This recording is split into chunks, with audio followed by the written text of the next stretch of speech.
सोचिए, किसी भी इमारत की सबसे मजबूत नींव क्या होती है? क्या वो सिर्फ कंक्रीट और स्टील है?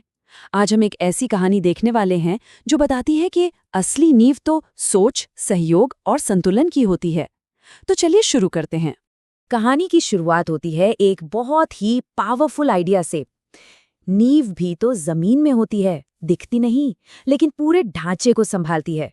और सच कहें तो यही सोच इस कहानी का दिल है कि जो चीज सबसे जरूरी होती है वो अक्सर हमें दिखाई नहीं देती।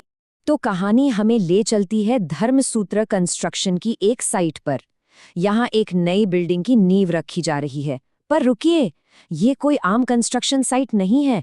यहाँ लीडरशिप का मतलब सिर्फ कोई टाइटल या पद नहीं है, बल्कि एक बिल्कुल अलग सोच है। और इस सोच को हकीकत में बदलने वाले हैं ये 3 लोग। सबसे पहले हैं साइट इंचार्ज अनन्या शर्मा, जो एक एक्सपीरियंस्ड सिविल इंजीनियर हैं। फिर हैं स्ट्रक्चर एक्सपर्ट राघव सिंह। और तीसरे हैं साइट सुपरवाइजर सलीम अंसारी, जिनका तजुर्बा ही उनकी पहचान है। देखिए, तीनों की अपनी अपनी खासियत है और यही इस पूरे प्रोजेक्ट की जान है। अब देखिए, जैसे ही अनन्या साइट पर आती हैं, उन्हें एक बहुत ही पुराने सवाल का सामना करना पड़ता है।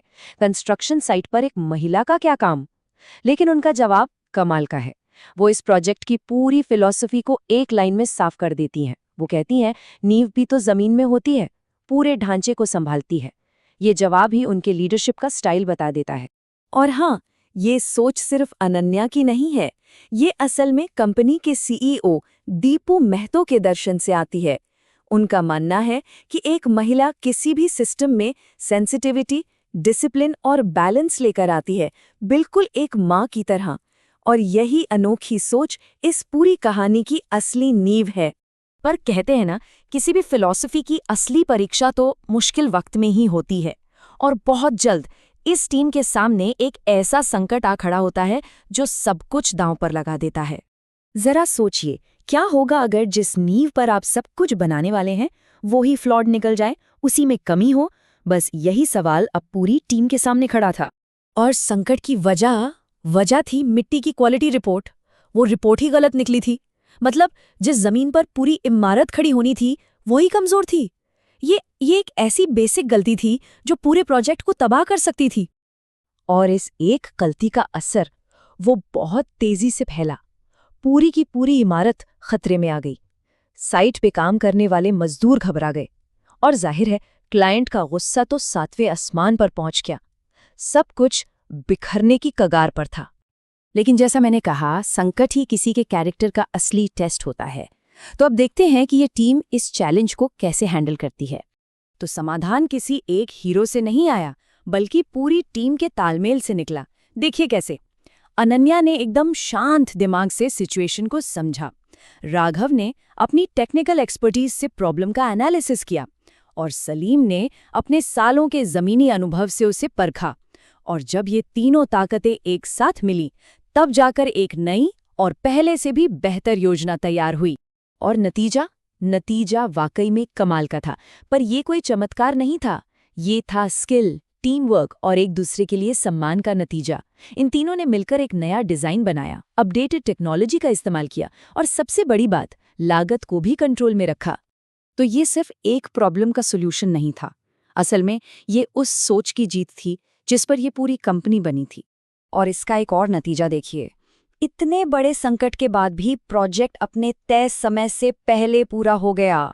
ये उनके काम करने के तरीके की एफिशिएंसी का सबसे बड़ा सबूत था। पर यह सफलता सिर्फ बिल्डिंग बनाने तक ही नहीं रुकी। ये एक बेहतर वर्क कल्चर बनाने की भी सफलता थी। मजदूरों को टाइम पर सैलरी मिल रही थी, महिलाओं के लिए अलग से सुविधाएं थी और सेफ्टी रूल्स को सख्ती से लागू किया जा रहा था। इससे पता चलता है कि उनकी सोच सिर्फ कंक्रीट के बारे में नहीं, बल्कि इंसानियत के बारे में भी थी। जब सीईओ दीपू महतो ने ये सब देखा, तो उन्हें इस कामयाबी में एक बहुत गहरा पैटर्न नजर आया।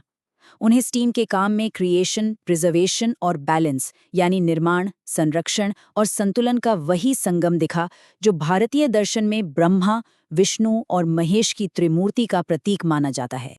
और आखिर में सीईओ दीपू महतो इस पूरी कहानी के सार को एक लाइन में समेट देते हैं। वो कहते हैं, जब औरत को देवी समझा जाए, मर्द को शक्ति और स्किल को धर्म, तो कोई सिस्टम नहीं टूटता। ये बैलेंस, रिस्पेक्ट और ड्यूटी की फिलॉसफी है। तो फिर इस पूरी कहानी से हमें क्या सीखने को मिलता है? इसका असली सार क्या है? सबसे बड़ा सबक यही है कि ये कहानी सिर्फ एक बिल्डिंग की नींव के बारे में नहीं थी। नहीं, ये एक सोच की नींव के बारे में थी। एक ऐसी नींव जो सम्मान, सहयोग और संतुलन पर टिकी होती है। और आखिर में ये कहानी हम सबके लिए एक सवाल छोड़ जाती है। हमारी अपनी दुनिया में हमारी अपनी सफलता की नींव वो किन चीज़ों पर टिकी है? ये हमें अपने जीवन, अपने काम और अपने रिश्तों के बारे में सोचने पर मजबूर करती है कि हमारी असली नींव क्या है।